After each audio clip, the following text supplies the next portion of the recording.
Muitas das vezes não é fisicamente que nós ferimos ou magoamos, mas com palavras, com ações, com um olhar às vezes muito duro com as pessoas que estão à nossa volta. Cuidar de nós mesmos é muito importante para que a gente possa vencer juntos esse momento tão complicado na saúde. Tem uma frase muito importante que ela diz: nenhum de nós é tão forte como todos nós juntos. Então vamos juntos vivenciar este momento, aprender um pouco mais, se esforçar um pouquinho mais e tentar cuidar de cada um de nós e de todos nós juntos.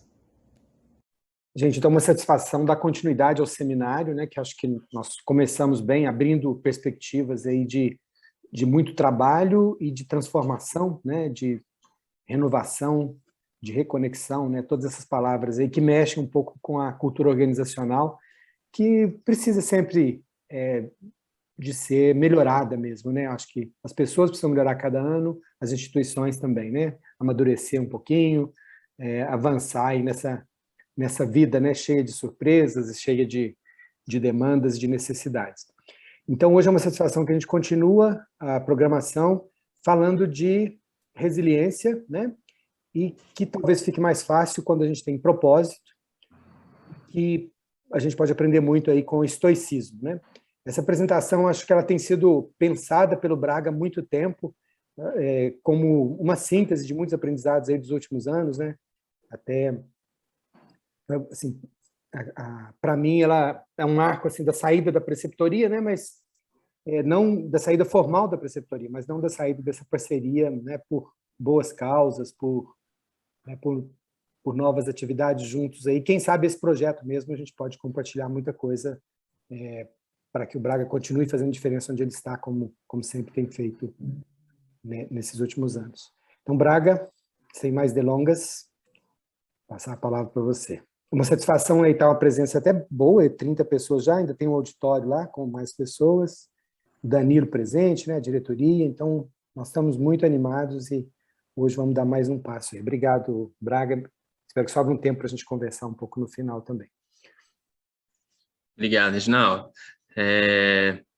Realmente uma aula diferente até para mim, assim, foi muito legal, fico feliz com o convite, né, de vocês acharem que fazia sentido, né? Como o Reginaldo falou, ela foi pensada com outro propósito, assim, talvez até mais com essa história de marcar um pouquinho a saída, né, de ter uma despedida mais formal da residência, mas a gente conversando, vendo que tinha muito sinergismo com o que estava sendo feito, com o projeto que vocês estavam tocando, e deu para adaptar, eu espero, agregando e incorporando um pouquinho mais para o que vocês têm tentado fazer. Vou compartilhar a minha tela aqui.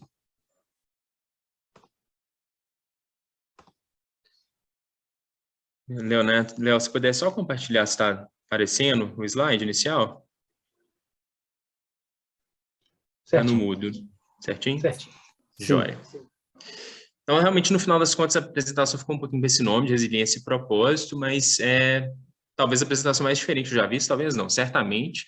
E é muito uma reflexão conjunta, assim, de compartilhar um pouquinho de coisas que eu fui aprendendo, vivendo, que tem a ver com esse momento, e uma aula que, inclusive, é um desafio adaptar para esse formato online, assim, que ela foi sempre pensada, quando eu imaginava como é que seria, uma coisa interagindo e trocando, e vamos ver como é que ela vai comportar aqui.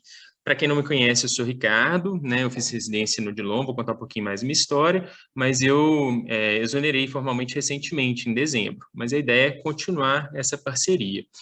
E parte do que motivou o que está sendo feito aqui no seminário, deixa eu trocar aqui, pelo menos que catalisou para a gente começar a fazer isso agora, foi a Covid, né? O impacto que ela teve na saúde, o impacto que ela teve na vida de todos nós, seja como profissional de saúde, como paciente, familiar de algum paciente. Não preciso revisitar isso, né? Todo mundo viveu na pele a sobrecarga, os sacrifícios, né? O medo do desconhecido, né? O estudo, aquela fonte de insegurança. Talvez alguns tenham sofrido perda, alguns que tenham assistindo a gente aqui tenham passado pelo luto. E teve momentos positivos também, assim, de nossa capacidade de adaptar, de responder rapidamente, apesar de tudo, dificuldades maiores até do que a gente, né? As superações, as pequenas vitórias. Mas o fato é que a Covid pôs um ônus grande em todo mundo e talvez no profissional de saúde em particular. E uma coisa que já era trabalhada de antes, que não veio com Covid, certamente, mas ela ganhou momento, assim, ganhou tração, foi a história do burnout, do desgaste, do desengajamento dos profissionais e como trabalhar com isso.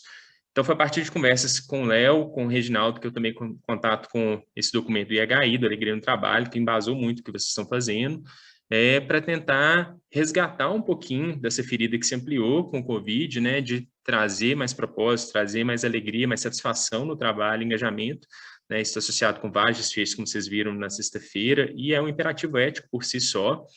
E aí, a partir disso, eu fui me inteirando e lendo e conhecendo outras coisas, e tem fontes que trabalham isso de forma que eu achei super interessante, complementar.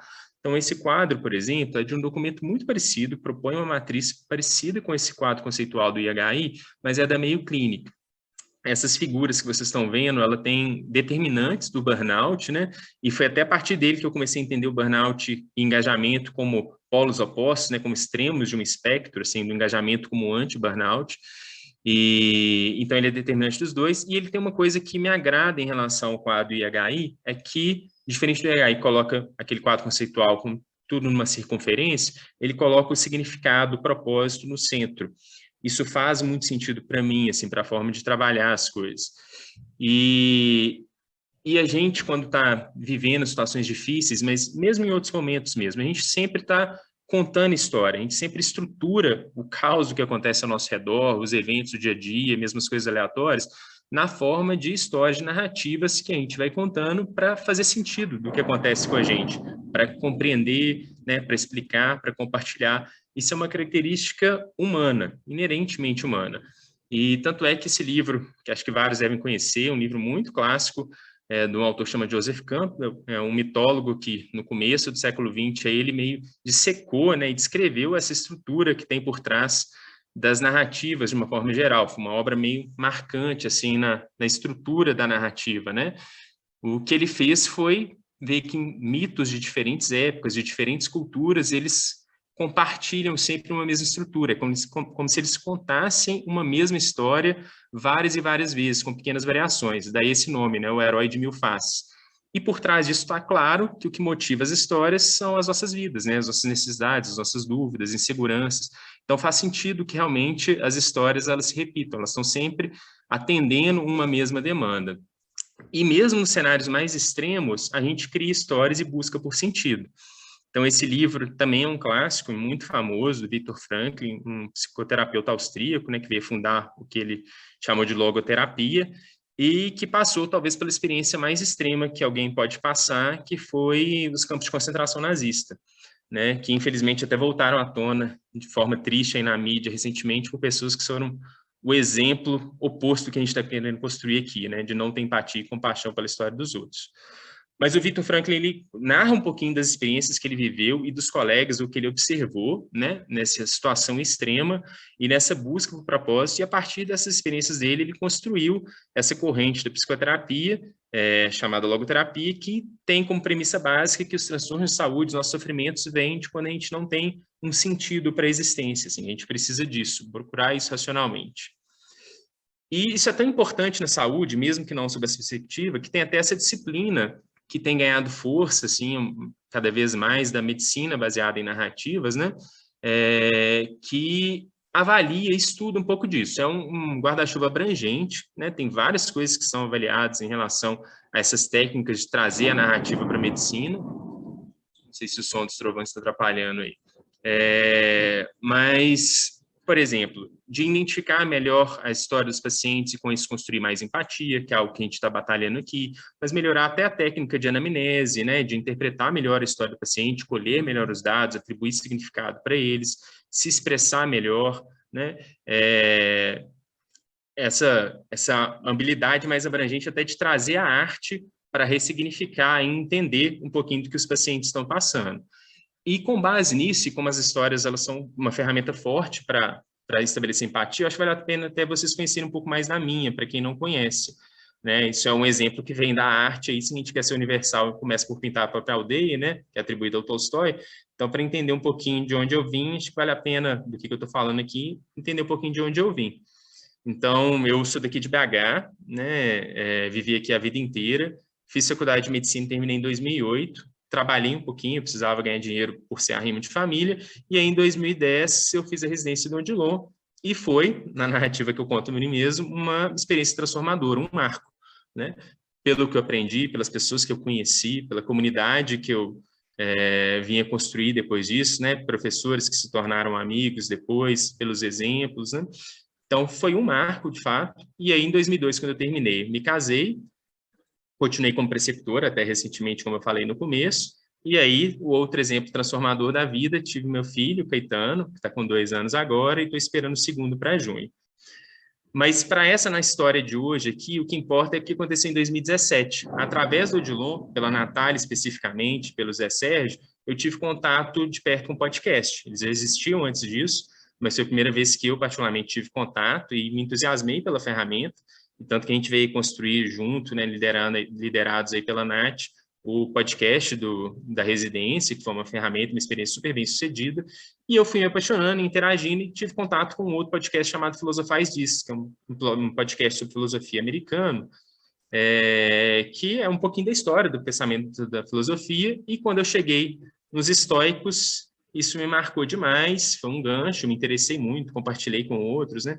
Esse entusiasmo meu não foi solitário, corri atrás, ouvi outros podcasts, comecei a escutar livros, e uma coisa que eu achei que talvez fosse temporária, na verdade, só aumentou desde então. Então, um pouco dessa apresentação, muito dessa apresentação tem a ver com o estoicismo. E o que é o estoicismo, então? Acho que vale a pena, né, como é uma palavra que chegou até a gente, dos estoicos, vale a pena falar um pouquinho do que não é. Né? Estoico não é sobre suprimir os sentimentos, sobre ter indiferença pelo que acontece na vida, né? Sobre aguentar tudo sem mostrar nenhuma reação, que é um pouco do significado moderno que a palavra adquiriu. É um conceito errado, muito comum, né? Até a figura do Spock no Guerra nas Estrelas, né?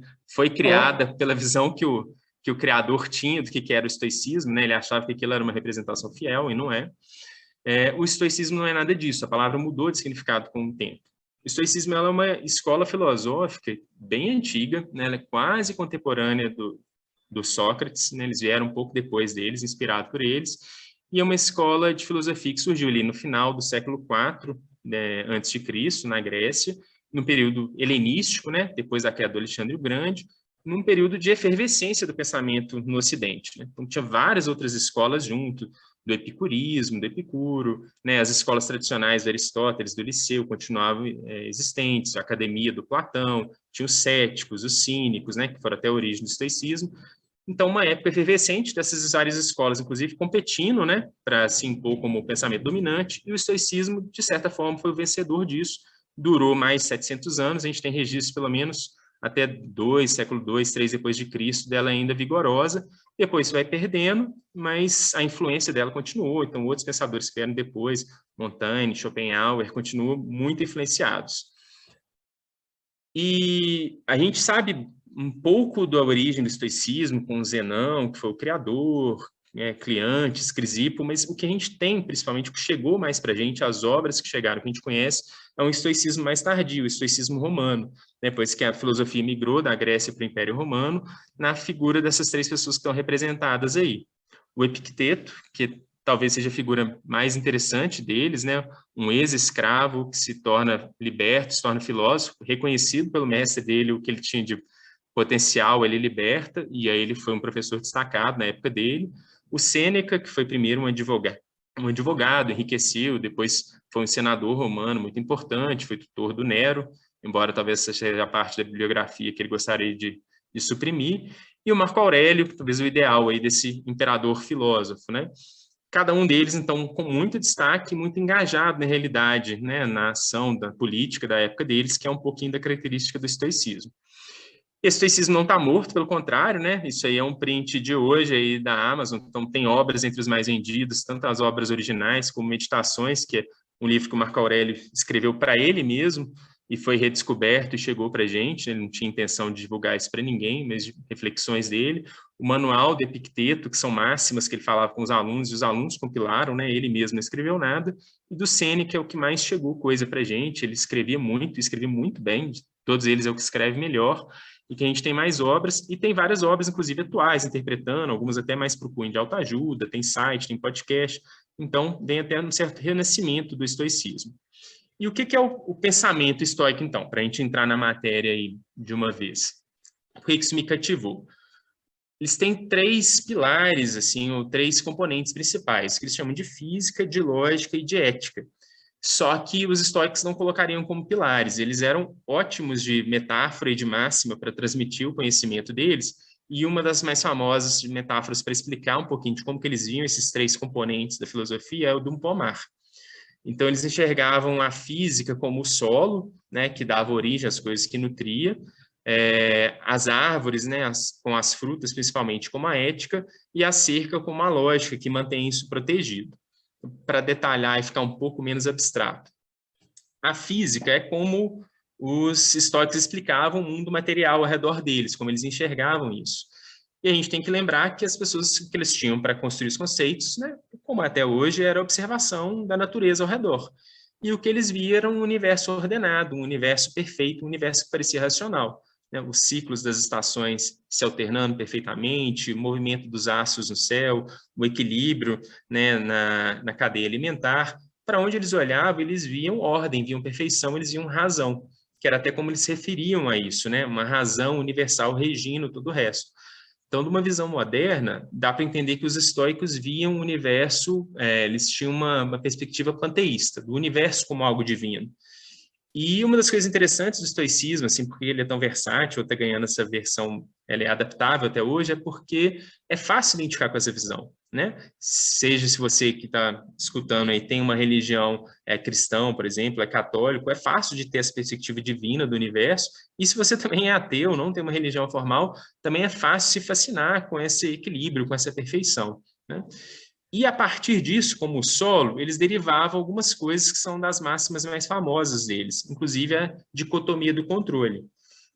Então está dividido em 3 citações, porque eu peguei um pouquinho da essência, mas na verdade é a primeira citação, uma citação única do Epicteto do manual, desse livro resumido que um dos alunos dele compilou com as pérolas da sabedoria.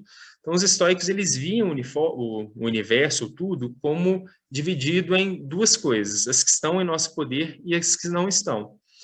E sobre o nosso poder, o Epicteto vai exemplificando aí, estariam o pensamento, o impulso, vontade, né? Tudo do nosso universo interno, tudo da nossa mente, né? E as coisas que não estão no nosso poder seriam, que eles chamam também no jargão, de externo, né? Então, o corpo, propriedade, saúde, riqueza, tudo que acontece que não está diretamente relacionado a esse universo mental interno nosso. De uma forma mais sintética, sim, e já entendendo um pouquinho como que eles aplicavam isso, porque o estoicismo é uma filosofia muito prática, o Epicteto resumiu de outra forma, que a gente não pode escolher as nossas circunstâncias externas, elas simplesmente acontecem com a gente, mas a gente pode sempre escolher como que a gente responde a elas. Isso está no nosso poder. Uma outra pessoa que era muito boa de aforismos, de metáforas, era o Sêneca, né? E aí ele concebia isso, eles enxergavam, de certa forma, o que acontecia com a gente como destino, já que eles viam o universo como perfeito, então eles achavam que tudo acontecia da melhor forma, né? Como um cachorro amarrado numa carroça. Então, o cachorro representando o humano, aí a carroça o destino, né? A carroça ela vai levar o cachorro para onde ela estiver indo com o cavalo, né? Ele pode tentar seguir ela voluntariamente, se adaptar àquilo, ou ele pode ser arrastado. Então, na máxima, né, os destinos guiam quem os aceita e arrastam quem eles resiste. De novo, mesmo que a gente não tenha essa dimensão, né, essa dimensão transcendental um pouquinho que eles têm do universo, é fácil identificar com isso. Tem coisas que simplesmente não estão no nosso poder, né? E lutar contra elas é fútil. Então, essa perspectiva da dicotomia do controle, ela traz um lado muito interessante de aceitação das coisas como elas são, né, da transitoriedade da vida, das perdas, do luto, né, da falta de saúde, do sofrimento como um todo. E nisso ela tem um paralelo muito grande com o budismo, por exemplo, que prega isso, né? Isso é uma parte importante, mas várias outras correntes filosóficas, o cristianismo tem muito disso, né? E inclusive o cristianismo ele se fundiu muito com o estoicismo, porque era um modo de pensamento dominante quando o cristianismo começou a ganhar corpo lá em Roma, né? E ele tem, por outro lado, uma dimensão do controle, da agência, do que está no nosso poder, não é essa aceitação passiva. Ele sempre pende, né, resgatando de novo a frase do Epicteto, não está no nosso controle as coisas que acontecem, mas está no nosso controle como que a gente reage a elas. E esse enfoque na agência é super interessante e tem uma outra tradução muito boa, muito mais moderna, que é essa oração da serenidade, que acho que muita gente conhece, né, que acho que explicita muito bem essa ideia. Concedei-me, Senhor, a serenidade necessária, né, deixa eu só tirar aqui para eu ler com as palavras dele, para aceitar as coisas que não posso modificar, coragem para modificar as que posso e sabedoria para extinguir uma das outras. Isso aqui tem um espírito estoico muito grande. E claro, assim, que essa parte talvez é menos importante para o que a gente está conversando, mas é interessante entender que os estoicos, nessa perspectiva muito prática frente à vida, não é que eles ignoravam a saúde, ou ignoravam se você ter renda ou não, ter trabalho, política, pelo contrário, eles eram super engajados, né?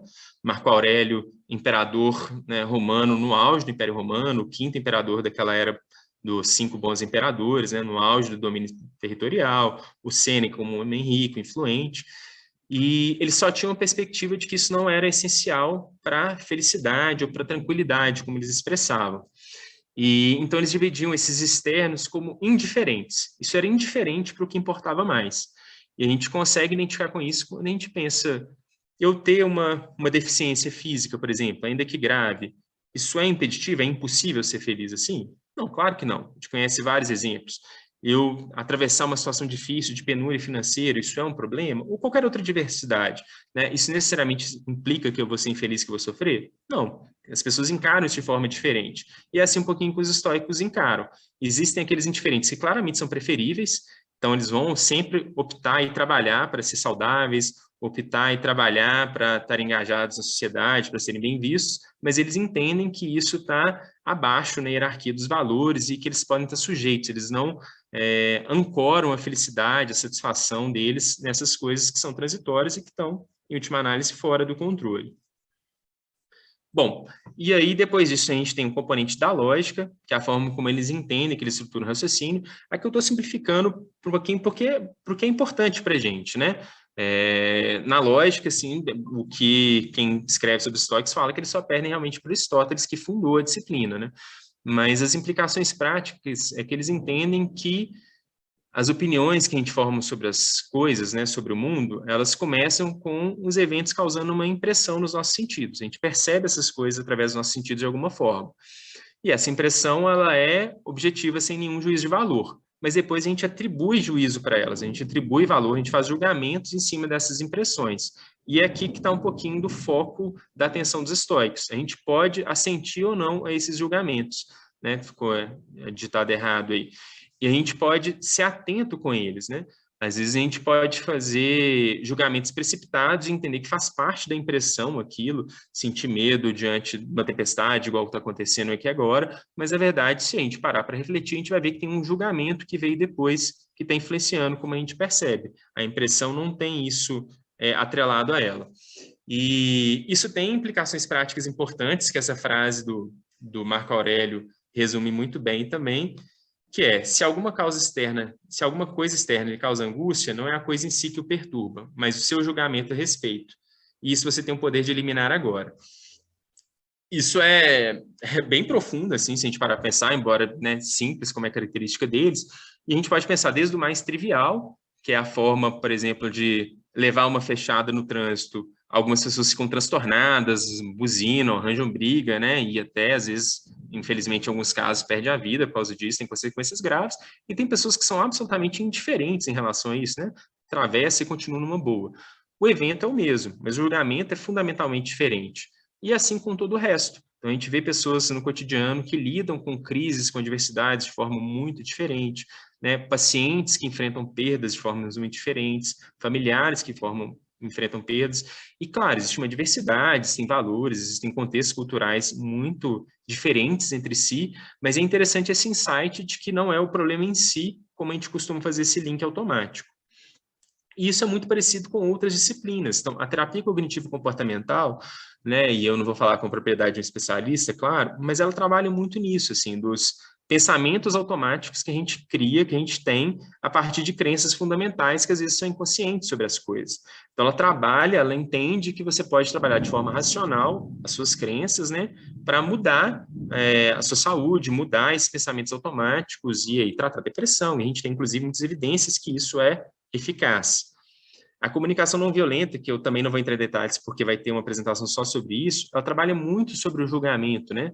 Um dos componentes da conversa, como vocês vão ver, é justamente evitar esse julgamento, só observar, só comentar o que está acontecendo sem fazer nenhuma inferência, para você não infligir seu julgamento para o outro e também não se afligir com o que está sendo dito, né? Interpretar aquilo só literalmente.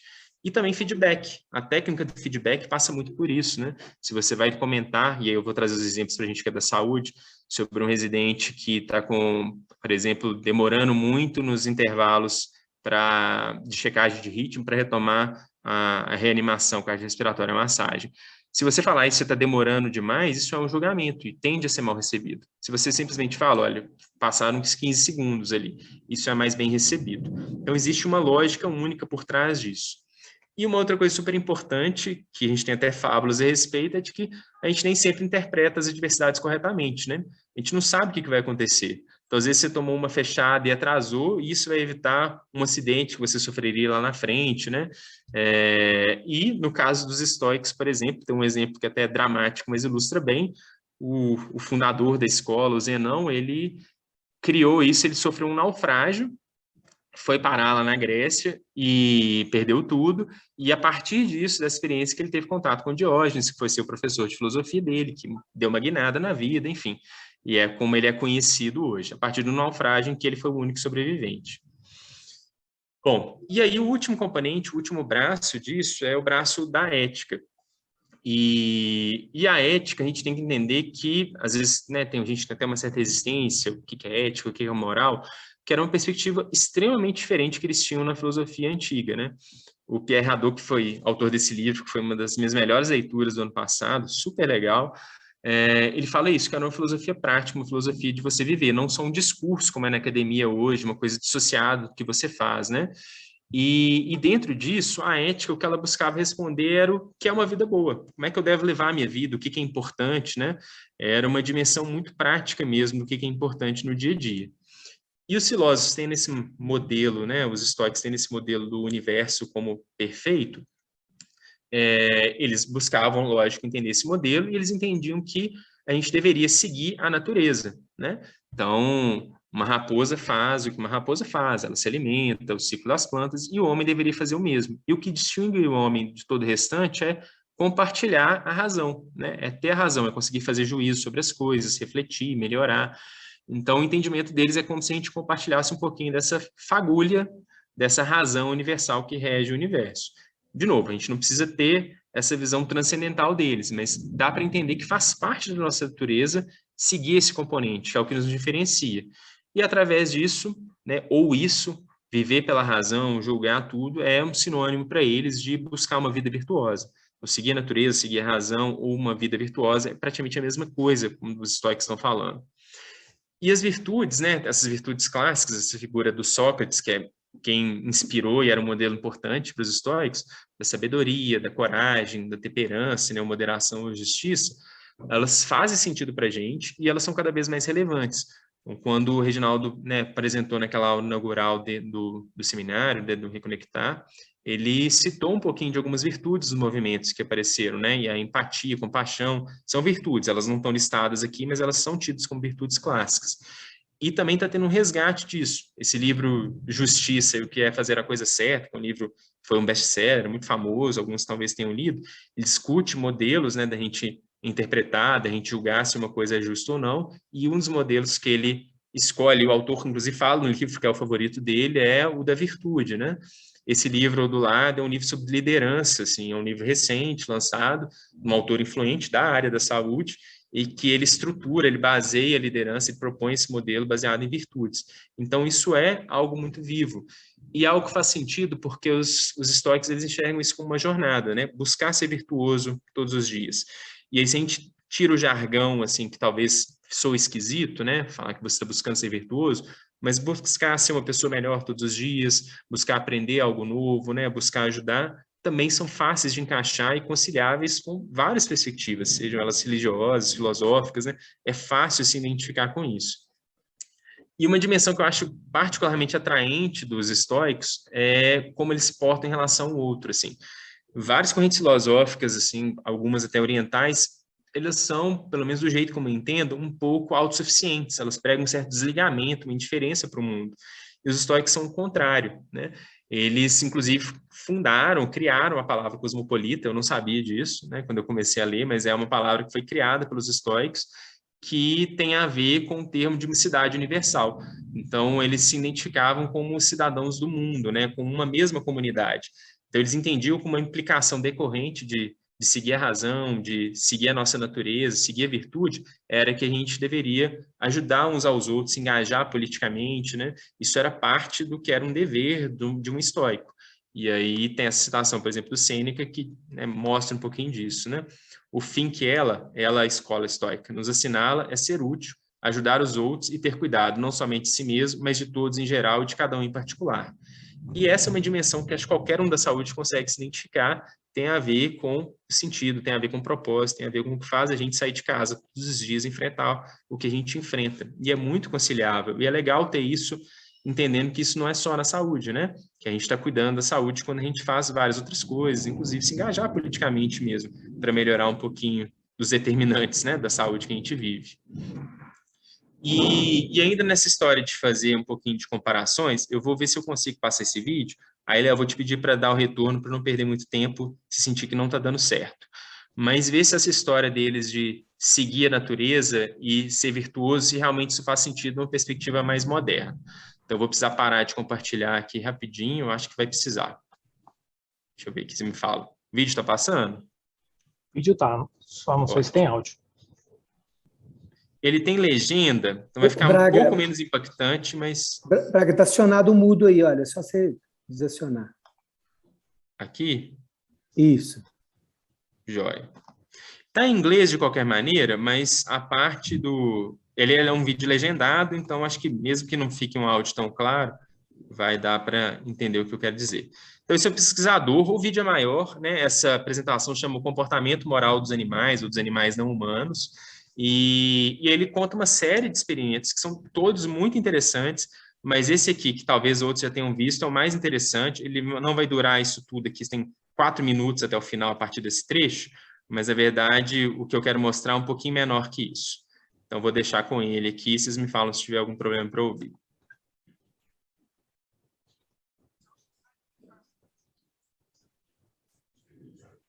Tá sem áudio. Tá sem áudio? Ah, Tá. Que pena. Deixa eu só ver se eu consigo compartilhar, porque ia ser legal mesmo, se der. Ô, Braga, quando você escolhe para compartilhar a tela, tem uma opção de marcar otimizar para vídeo e É áudio. isso. Acabei de marcar. Joia. About 10 years ago, Deu? Agora deu. became very well known. And we did that originally with capuchin monkeys, and I'm going to show you the first experiment that we did. It has now been done with dogs, and with birds, and with chimpanzees, but with Sarah Brosnan, we started out with capuchin monkeys. So what we did is we put 2 capuchin monkeys side by side. Again, these animals, they live in a group, they know each other. We take them out of the group, put them in a test chamber. And there's a very simple task that they need to do. And if you give both of them cucumber for the task, the 2 monkeys side by side, they're perfectly willing to do this 25 times in a row. So cucumber, even though it's really only water in my opinion, but cucumber is perfectly fine for them.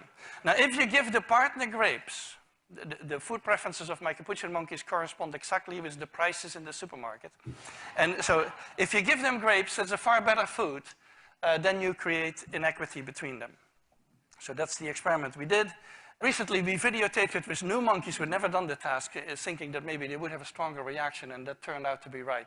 The one on the left is the monkey who gets cucumber. The one on the right is the one who gets grapes. The one who gets cucumber, note that the first piece of cucumber is perfectly fine. The first piece she eats. Then she sees the other one getting grape, and you will see what happens. So she gives a rock to us, that's the task. And we give her a piece of cucumber and she eats it. The other one needs to give a rock to us.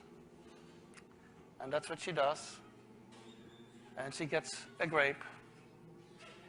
And she eats it. The other one sees that. She gives a rock to us now, gets again cucumber.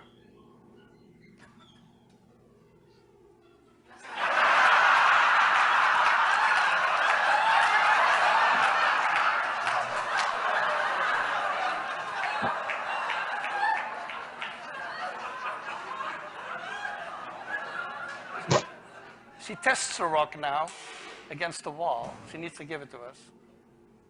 And she gets cucumber again.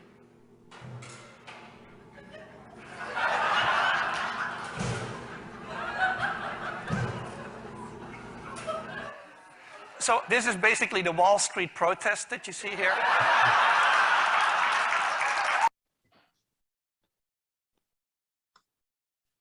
Não sei se vocês já tinham visto esse vídeo. Alguém já tinha visto esse vídeo? Contexto é tudo, né?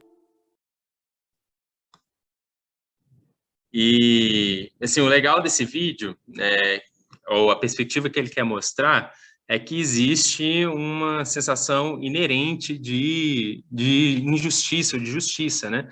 Que isso não é algo, talvez, da razão, ou pelo contrário, que isso talvez seja um ganho evolutivo, essa é a teoria dele, né? Que esse comportamento que ele chama de pró-social, e a sensação de justiça faz parte disso, colaboração, ele talvez seja vantajoso do ponto de vista evolutivo e talvez seja, inclusive, por isso que a gente foi adquirindo essas características. Então, claro que os estoicos não tiveram esse insight de forma científica, né? Mas de forma intuitiva, né, ou por acaso, eles bateram numa tecla que faz sentido com os experimentos de hoje, que talvez realmente a natureza aponte nesse sentido do que a gente entende como virtude, da colaboração, da cooperação, da empatia, né? Isso é vantajoso, inclusive, do ponto de vista evolutivo. É uma pena, não sei quem já tinha visto isso antes, assim, a primeira vez que eu vi eu gargalhei, né, com os olhos fechados, eu não sei como é que foi a reação de vocês, mas a expressão da macaca eu acho super interessante. Bom, de qualquer maneira, tá aparecendo exercícios históricos, Léo? Sim? Eu não ouvi, perdão. Ah, sim. Ótimo. Então, a gente tem, desse lado muito prático do que os estoicos propõem, eles têm uma série de exercícios que eles, digamos assim, prescreviam. Claro que o estoicismo não era uma escola estruturada, igual a gente vê num curso de faculdade hoje, né? Era essa coisa muito pessoal, de você compartilhar com o mestre, de viver com ele o cotidiano das escolas, mas mesmo assim, nas citações desses filósofos romanos que chegaram até a gente, tinham essas prescrições mesmo, formas de você exercitar esses pilares, de facilitar esse entendimento que eles falaram. Tem vários, tem aplicativos disso, para quem tiver interesse, assim, que propõe um exercício todo dia, mas eu vou falar só de algumas coisas que ajudam, assim, que são práticas mesmo. Então, tem ver as coisas do alto, né? Adotar uma perspectiva cósmica em alguns. Naquela história do julgamento, a gente mudar um pouquinho como que a gente está interpretando, não fazer esse juízo automático das impressões que chegam pelos sentidos, eles acham muito útil adotar outras perspectivas, né? E você imaginar a sua vida de cima mesmo, como se você estivesse vendo uma visão panorâmica maior da cidade ou do mundo, e ver como que, às vezes, o que você está passando ali é compartilhado por outras pessoas, ou como que aquilo talvez é insignificante no espaço e no tempo, né? E aí tem um episódio, por exemplo, que o Epicteto descreve que um aluno dele chega lamentando que ele caiu, tropeçou numa pedra, machucou, quebrou a perna, não lembro. E aí ele fala, então, você queria, né, você está lamentando, revoltado, você queria que o universo inteiro se reconfigurasse se você não tivesse tropeçado naquela pedra. Então, ajuda a gente a tirar um pouquinho essa visão muito autocentrada nossa, né? Examinar as próprias impressões, que acho que a gente já falou um pouquinho, assim, não vou repetir, mas tem isso, né? Não cair nessa perspectiva automática dos julgamentos que vêm à mente, né? Entender e decompor os integrantes, a gente vai ver que às vezes a gente tem uma percepção muito errada, né? Os juízos que a gente pode fazer são muito diferentes. Outra muito interessante, nos avaliarmos pela lente que avaliamos os outros. Então, o Epicteto é outro que cita também que se você está na casa de alguém, né, no exemplo dele, numa celebração, num banquete, quebra uma taça, e aí você vê o anfitrião lá se lamentando, é muito fácil você falar, pelo amor de Deus, isso é só uma taça. Mas que a gente deveria, então, ter a mesma coerência quando acontece com a gente. E isso ele escala para outros eventos, né? Então, adotar essa perspectiva de ver a gente se enxergar a si mesmo, como a gente avalia os outros, é muito útil. Falar sem julgar, de novo, né? Assim, não tem nada mais relacionado com o que a Nath vai falar um pouquinho na comunicação não violenta, né? Não emitir juízo, só observar o fato, né? Isso era um exercício deles. Meditação diária, e aí que não é a perspectiva da meditação oriental, é uma meditação no sentido de uma reflexão, né? Você examinar o seu dia, o que você poderia ter feito diferente, o que foram as oportunidades que você, né, tinha de usar a virtude e não usou, que você pode fazer melhor depois. E um exercício que é dos mais famosos, que é antecipar adversidades, né? Então, eles refletiam muito, assim, se eu perder tudo, né? Até coisas extremas, assim, se eu perder um parente próximo, eles recomendavam pensar isso de forma recorrente, tanto para a gente se preparar, né, caso venha acontecer algo do tipo, eles entendiam que isso aumentava a tolerância, mas também com uma perspectiva de dar valor, né, da gente não encarar as coisas como garantidas, né, que a gente tende a fazer com tudo que a gente tem há mais tempo, da gente entender que aquilo pode ser transitório, pode ser impermanente. Bom, mas eu falei muita coisa, né, já tem 30 minutos, eu acho, de apresentação, pelo menos, e até agora eu não falei de resiliência, que estava no título. Então, vamos dar uma guinada um pouquinho para a parte mais da saúde, assim. Tem essa da parte da saúde, não, a parte mais técnica da MBE. Tem essa revisão sistemática da Cochrane, que saiu recentemente, acho que ela é de 2021 ou 2020, me faltou aqui a data agora que não apareceu no print, e eles avaliaram intervenções psicológicas para promover a resiliência em profissionais de saúde. Então, bem o foco do que a gente está conversando. E é uma pesquisa abrangente, que tem suas várias limitações, inclusive pela definição do que seria resiliência, que migrou, pelo que os autores vão falando, de uma perspectiva de um traço de personalidade para uma perspectiva de desfecho, né? Ser resiliente é manter, conservar a saúde mental, apesar de estresse, de trauma, apesar das adversidades. E aí o que eles encontraram, nessa tabelinha de sumário de achados, de forma bem breve, assim, foi uma redução, um aumento das escalas de resiliência, a partir dessas várias intervenções psicológicas, com efeito que eles classificaram como moderado, né? É uma alteração relativa, embora com muita incerteza envolvida até pela natureza dos estudos. Cada um mediu de um jeito, as intervenções são variáveis, né? Algumas são difíceis de chegar, mas ainda assim uma evidência de que seria eficaz. E essas intervenções, elas são muito relacionadas, a grande maioria, à terapia cognitivo-comportamental ou derivações, né, técnicas mais específicas dentro da terapia cognitivo-comportamental. Por exemplo, terapia de inoculação de estresse, terapia de solução dos problemas e terapia da aceitação e compromisso. E aí a gente começa a ver um paralelo, pelo menos para mim fica muito claro, né, de como que isso está relacionado ao que a gente conversou, a forma como os estoicos propõem. Eles eram ótimos observadores da psicologia humana, né, mesmo que você concorde ou não com as premissas maiores deles. E a terapia cognitiva comportamental tem tudo a ver com os juízos que a gente faz no mundo, né, as nossas crenças, né, e como que a gente pode refletir e mudar isso. Terapia de inoculação do estresse tem muito a ver com esse último exercício que eu falei, de antecipar ou se expor, ainda que mentalmente, né, as situações que provocam mais desgaste e desenvolvendo tolerância a isso. A terapia de solução dos problemas tem muito a ver naquela dicotomia do controle com o foco do que está no nosso poder, né? Então, diante de uma situação muito difícil, eu posso não ter como evitar que esse plantão fique caótico, né? Mas eu posso, por exemplo, pedir ajuda para um colega, eu posso atender esse paciente que está mais grave na minha frente, não deixar de ser prejudicado, né? Para essa situação de estresse. Então, a gente sempre tem algo que está sob nosso poder que a gente pode agir. E isso, essa sensação de controle, ela é benéfica, né? Ela ajuda na resiliência. E a terapia de aceitação e compromisso, que tem muito a ver com isso, com trabalhar a aceitação, a outra dimensão da dicotomia do controle. Tem coisas que simplesmente não estão no nosso poder. E se a gente não ignora isso e tenta agir sobre isso, ou se revolta com isso, é uma fonte de frustração e desperdício de energia inútil.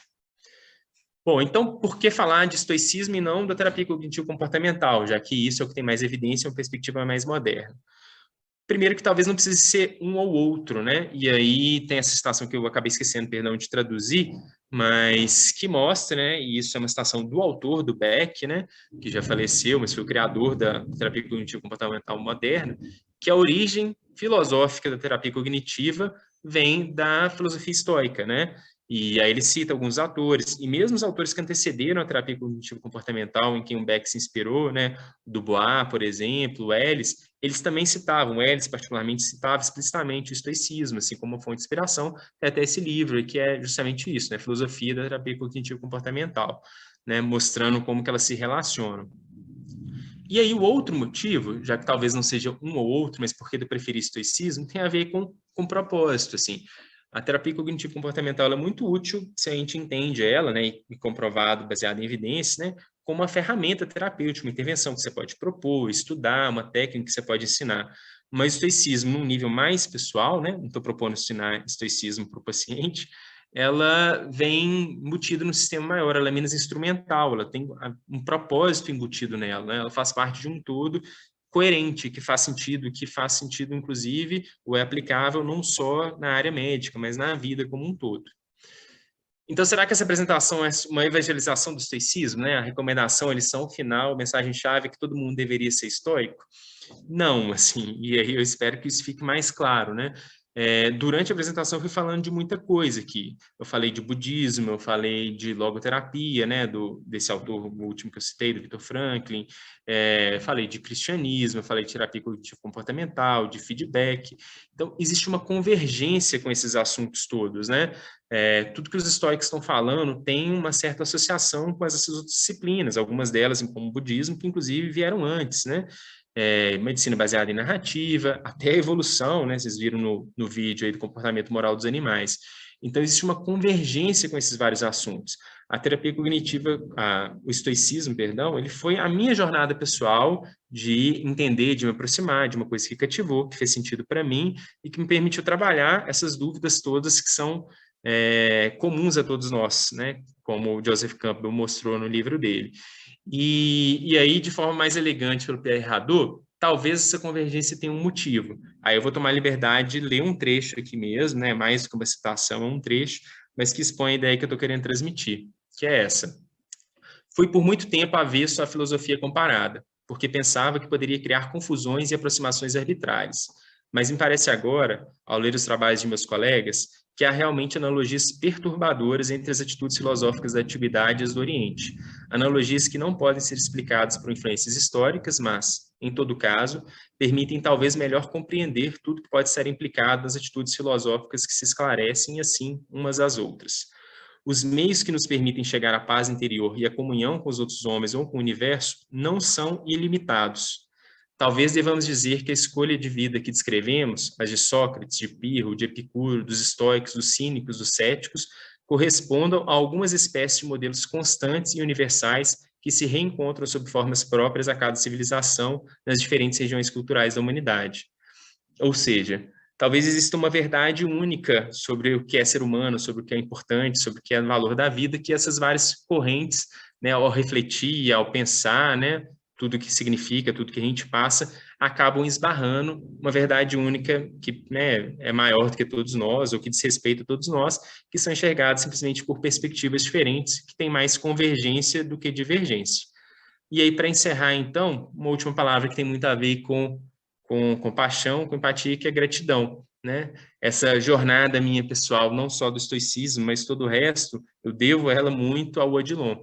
Assim, eu tive esse contato por causa dessa atitude, né, de curiosidade e as ferramentas da MBE, do ceticismo esclarecido, de procurar a resposta para as coisas, de ser autônomo, né, na procura por literatura, de ir atrás do que me interessa, analisar.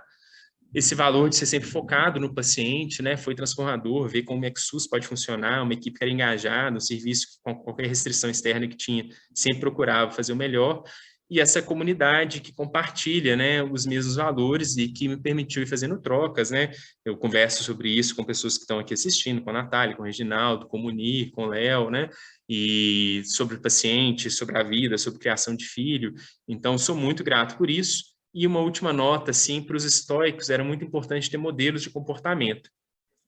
E aí, por exemplo, o Sócrates, né, da esquerda é o maior de todos eles, né, era visto como um modelo perfeito do sábio, né, mas mesmo filósofos de outras escolas, como Epicuro, que é esse no centro, era muito citado pelo Sêneca, o Catão jovem era o grande modelo dele, então isso era uma figura importante para crescer, a preceptoria passa muito por isso, né, na história do currículo oculto que a gente trabalha, e eu tive alguns que, aí, além desse agradecimento que eu estou fazendo maior, né, para o Odilon, para a residência, sensação de gratidão, que eu gostaria de citar, né, que são o Gustavo, o Léo e o Reginaldo, né, cada um por um momento, né, durante a residência, mas eles serviram para me ensinar, serviram de modelos, viraram amigos, são exemplos, e eu sou muito grato por ter eles na minha vida. É isso que eu queria compartilhar. Obrigado.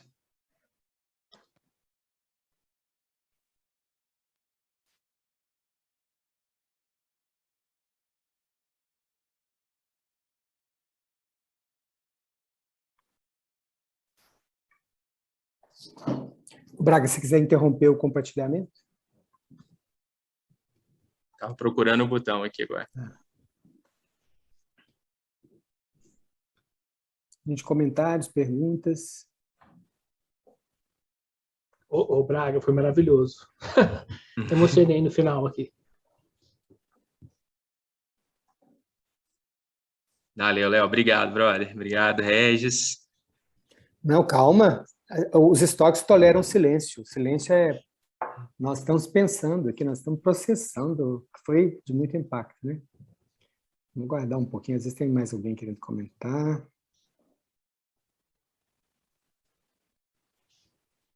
Algum comentário? Alguém quer levantar a mão, quer falar?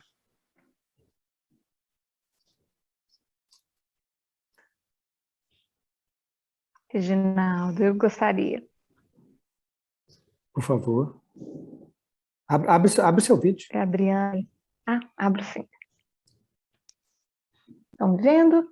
Sim. Sim. Eu acho que complementa aí o do Léo. Acho que a gente ainda está voltando, né? Depois de uma apresentação tão cativante, tão emotiva, tão importante, né? Assim, com tanta referência. Eu quero a gravação depois para poder voltar em cada referência que foi citada, porque eu acho que foi riquíssima, né? E que bom, é tão bom saber, né? Eu acho que é uma das coisas. O Léo tem sempre me instigado a pensar, né? Assim, o porquê que a gente está nesse projeto, por que a gente quer esse projeto, por que ele está mexendo de alguma forma com a gente, né? O Léo sempre tem me instigado a isso e eu tenho refletido muito sobre isso, né?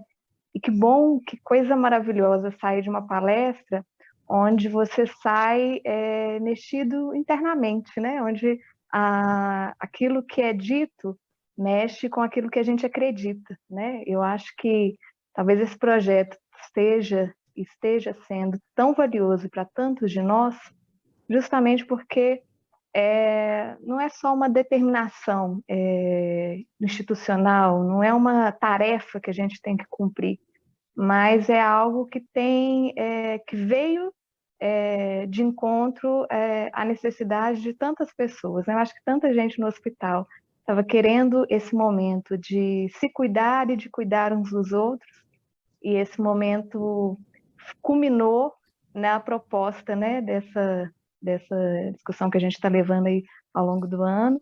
E que palestra gostosa de ouvir, né? Que coisa boa saber que bons exemplos, boas ideias nos motivam e são uma fonte de discussão e de análise tão rica, né? Então, que bom, que palestra gostosa de ouvir. Eu acho que está na linha daquilo que tem me motivado mesmo nesse projeto. Obrigada mesmo pela palestra. Valeu, Adriana, obrigado. Munir. Pessoal, quem puder abrir a câmera, até ficar com ela aberta, é muito bom. Quando a gente está conversando, né? Dá a sensação de que a gente está participando. Isso mesmo, vamos todo mundo abrir a câmera. E acender a luz, igual eu e o Braga acendemos. Aliás, a luz veio muito antes, né, Braga? A luz veio no começo aí. E aí? Vai, Munir. Munir. O Braga, né, passa por um monte de referências que não são muito caras, né? Assim, enumerar algumas. O livro do Viktor Frankl, Em Busca de Sentido, foi um livro que mudou meu jeito de pensar a relação médico-paciente e de pensar no autocuidado, assim, pensar em como que eu vou... Estou voltando no tema da última vez que a gente encontrou, né, de sexta-feira, de como que a gente tem que estar bem para a gente conseguir cuidar dos outros. Não tem jeito do contrário. Eu acho que isso tem muito a ver com o estoicismo, que tem a ver com olhar para dentro do ser mesmo, naquela forma, né, que eu não sei, o Braga colocou alguns recortes de textos aí, acho que é o do Epicuro, que fica mais claro, assim, que eu não tenho... O Braga deve saber de cor, pode me corrigir, Braga, mas eu não tenho poder para alterar o externo, então eu vou mudar como é que isso reflete em mim. É um slide antes da carroça, né? É do Epicteto, isso mesmo. Epicteto, se você quiser falar a frase de novo, tá bom. Se tiver na sua frente aí, pode falar. Que nós não podemos escolher as coisas externas, mas nós podemos escolher como reagimos a elas, né? Isso. Só para dar um conceito, um contexto aí, não sei se todo mundo gosta disso, tanto que o Braga gosta, tanto que eu gosto. A Grécia estava sendo invadida, gente. O povo grego, nessa época, era escravo. Então, ele está falando que não tem jeito de mexer no externo porque não existe mais a república. Não tem ir para a praça igual Platão e o Sócrates iam trocar ideia. Não tem ideia, é o coro cantando. Se você for falar bobagem na praça, você vai apanhar de romano. Tem que pegar os textos desses caras, eles escrevendo o que eles pensam dos romanos. É muito engraçado, são os europeus falando daquela super-Europa violenta e truculenta que está batendo na gente. Eu acho importante dar esse contexto histórico, porque eu não acho que está muito longe da gente. Mas mais do que isso, mais do que a gente saber que essa, né, a filosofia para fora, vamos falar assim, principalmente do Platão, de ir para a ágora, né, construir o coletivo, quando eles voltam para o jardim, né, quando eles voltam para eles próprios, isso deu um grande pano para a autoajuda, e eu abomino a interseção. Todas que você mostrou são boas, Braga, né, mas a interseção do epicurismo e da autoajuda eu acho terrível. Mas eu acho que essa volta para dentro de si mesmo é muito importante num contexto que, por pior que seja, a gente ainda consegue fazer um pouco mais de política do que eles conseguiram na época. Porque, por pior que esteja a sua instituição, por pior que esteja a sua vida própria, ou por pior que esteja o seu país ou sua cidade, você não é a Grécia invadida por romanos. Então, eu acho que você se cuida internamente para conseguir fazer alguma coisa externa, né? Então, eu acho que você consegue fazer na sua vida, que é o que eles estão propondo, mas consegue fazer na sua instituição, na sua cidade, eventualmente, com algum grau de abrangência maior no estado ou no país. Então, eu fico muito, muito animado aí de ler esses textos, porque eu acho que o nosso contexto, embora alguém possa achar semelhante, me parece um pouco menos pior do que o contexto dos caras, né? Mais algum comentário? Gente, eu estou muito grato, né, pelas falas do Braga, né, pela oportunidade que ele nos deu aí de compartilhar tantos aprendizados. E eu fico pensando aqui do que vem pela frente, né, para a gente nesse projeto, assim, acho que até como um dever, né? Então, eu acho que a gente vai estar cultivando essa, vamos dizer, essa consequência que a gente viu hoje, né? Alguém que sai do grupo, mas sai por quê? Porque não gostou do grupo, porque está magoado, né? Não, né? Por várias questões circunstanciais, né? Controláveis e não controláveis, né? A gente tem que tomar decisões na vida, mas sai querendo deixar e querendo levar, né? E eu acho que é isso que a gente quer quando a gente está no hospital, que cuida de pessoas que estão sofrendo, né, e que cuida de pessoas em formação que também estão sofrendo, né, e que estão aprendendo a lidar com o sofrimento, né? Então a gente quer dar alta para os nossos pacientes, a gente quer que eles vão levando coisas boas, né? Deixam um pouco também para a gente. Eu estou cada vez mais impressionado como que a gente aprende com os nossos pacientes, né? Principalmente gratidão, né? Acho que pessoas que não tinham nada assim para agradecer, principalmente da gente, né? Assim, depois de 2 noites no corredor, na maca da UPA, e a pessoa está grata porque antes ela não encontrou atenção, agora ela sabe que tem uma perspectiva, que ela precisa de uma transferência, mas pode demorar uns 2 dias, mas mesmo assim está tudo bem, porque até lá tem gente do lado dela. Então, acho que essas lições que o Braga falou, nós vamos ter, né? Os filósofos estão preocupados com isso há muito tempo, mas os nossos pacientes estão nos ensinando todos os dias, os nossos colegas estão nos ensinando todos os dias, né? Como lidar com o que a gente pode mudar, com o que a gente não pode mudar, como trazer, né, gratidão, como aprender juntos, né? Então, assim, eu estou muito animado, acho que momentos como esse a gente vai ter muitos ao longo do ano, de muito aprendizado, de muitas ações, né? E que bom que o Braga trouxe essa perspectiva hoje para a gente, eu acho que tem muito a ver com o projeto. Alexia, Ana e... Ana e Mara. Só queria registrar aqui, né, o tanto que eu vou fazer minhas essas palavras da Adriana. Braga, estou impactada, né, com a sua palestra e como que a filosofia, né, vista por nós de maneira muito teórica, como que ela pode ser trazida para o nosso dia a dia, né? E como que a gente pode transformar isso em ações.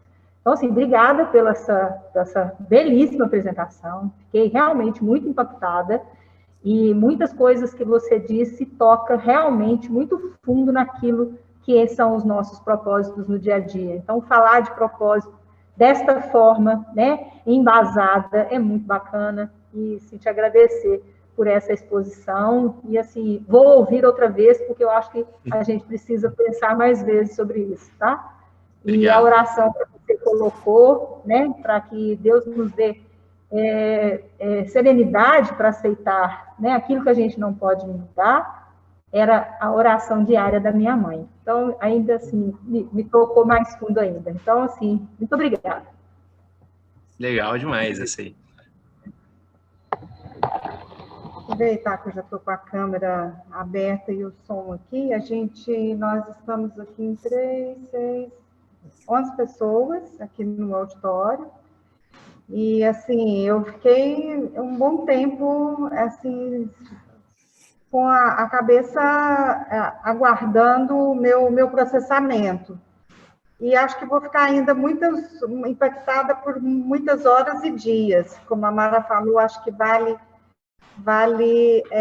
repassar a sua apresentação de novo, porque eu acho que foi a primeira vez que eu ouvi falar de uma forma tão simples, e simples no sentido da compreensão de algo tão complexo, que é como que a gente se vê diante das situações e que elas são cotidianas e são permanentes na nossa vida, né? Aqui, passando por esse período todo da pandemia, quanto foi exigente da gente fazer o aqui e agora modificado da nossa impressão, das nossas preocupações, das nossas interpretações, e fazer um outro jeito de agir que seja impactante para o nosso paciente, né? Então, agradecer e parabenizar, Braga, sempre muito brilhante, sempre muito acolhedor, sempre muito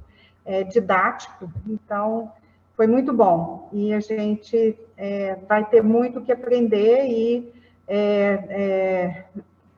os meninos, não deixa ele escapar de nós não, viu, gente? Ele só está exonerado, ele não está fora do HUB, não, tá? Não deixa ele soltar a nossa mão, não, ó, firme. Obrigado, viu, Ana? Mas eu enxergo desse jeito também. Quando chegou um questionário para responder de presença, e eu coloquei lá que era meu vínculo com o hospital era voluntário. O cargo era preceptor voluntário. Isso aí. Algum comentário a mais? Nath, quer comentar? Gente, porque eu adoro ouvir os comentários da Nath, viu? Que eu estou puxando ela aqui. E também porque tem um link enorme com a comunicação não violenta. Desculpa. Pois eu achei interessante quando você falou, né? O Braga já falou várias vezes comigo sobre estoicismo, e eu não dei ouvido, sabe? Mas achei interessante ele falando que ele se encontrou nesse propósito, né, através do estoicismo, que é mais ou menos o que aconteceu comigo com a comunicação não violenta, eu acho. Então, isso me trouxe um conforto, assim. Não importa por qual caminho, né? O que importa é o que a gente está buscando. Acho que vale de reflexão aí. Isso aí. Nossa, tem muita coisa boa, né, nessa conversa do Braga. Acho que vale a pena, ainda bem que está gravado, né? Acho que realmente vale a pena revisitar, né? O Braga ia ser bom, sim, se a palavra estivesse vindo e tudo mais. Recomendei. É uma boa entrada para esse seminário, essa palestra. Acho que a ordem indifere, porque eu acho que ela traz uma coisa muito legal. Ela ficou muito boa nesse meio, né? Na arte nós estamos comentando aqui, né? Como esse seminário tá bom, né? Estou orgulhoso de tá bom mesmo. Estou satisfeito, porque assim, o que a gente quer, né? A gente quer dividir as coisas boas. O Reginaldo acho que falou uma coisa que me marcou muito na carreira, que ele sempre falou que o preceptor é ensinar atalho, né? Então, eu acho que isso é sensacional mesmo, né? Acho que assim, a gente passar para os outros o que a gente aprendeu, de preferência de um jeito mais fácil, né? Acho que é bom demais isso, né? Eu senti que o Braga fez isso hoje, assim, né? Esse aprendizado. E assim, o que marca mais nessa apresentação é a história da convergência, né? E a história pessoal de como que a gente pode chegar nesse caminho de jeitos diferentes, né? Então, estou pensando aqui no Regis, no Munir, na Nath, ali no Braga, assim, que a gente tem estudado isso. Cada um chegou de um jeito diferente, né? O Munir chegou nisso pelo cuidado paliativo, né? A Nath chegou mais pela comunicação não violenta, o Braga aqui pelo estoicismo. Não sei direito onde eu cheguei, mas eu acho que eu assustei quando eu vi. Acho que eu sou mais burrinho, acho que eu tive que ver cada um deles umas 10 vezes para eu entender o que estava falando. Acho que o Regis chegou pelo cristianismo, ou pelo menos marca de um jeito. Isso é muito legal, né? Como é que no final das contas a mensagem ela né, tem coisas, e é isso, né?